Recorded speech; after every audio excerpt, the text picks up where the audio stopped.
পুরুষ মানুষ বাঁচে কত বছর? অনেকে বলবেন 60 বছর, 70 বছর, কিন্তু আমার দৃষ্টিতে পুরুষ বাঁচে 25 বছর।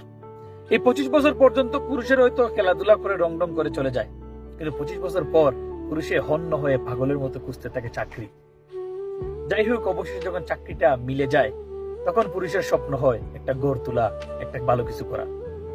এই গড় তোলার পিছনে চলে যায় অনেক সময়। তারপরে পুরুষের শুরু হয় ভাই বোন, ছোট ছোট ভাই বোনদের বিয়ে দেওয়া, তাদের আবদার পূরণ। এই ভাই বোনদের আবদার পূরণ, বিয়ে শাদী দেওয়া শেষ হয়ে গেলে পুরুষের দায়িত্ব চলে আসে নিজের বিয়ে করা। নিজে বিয়ে করে পুরুষের কিছুদিন পর দায়িত্ব চলে আসে বাচ্চা কাচ্চা হয়েছে তাদের ভবিষ্যৎ গড়া।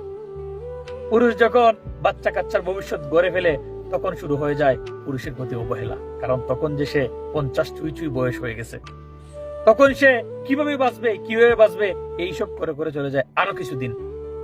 তারপরে পুরুষের অবশেষে চলে আসে ইয়ানফসি, মৃত্যুর অপেক্ষা। কমেন্ট করে একটু জানাবেন, এই সময়টার ভিতরে কোন সময়টা পুরুষ বাঁচলো নিজের জন্য, কোন সময়টা বাঁচলো পুরুষ আনন্দের জন্য, কোন সময়টা পুরুষ বাঁচলো নিজেকে টাইম দেওয়ার জন্য। ধন্যবাদ।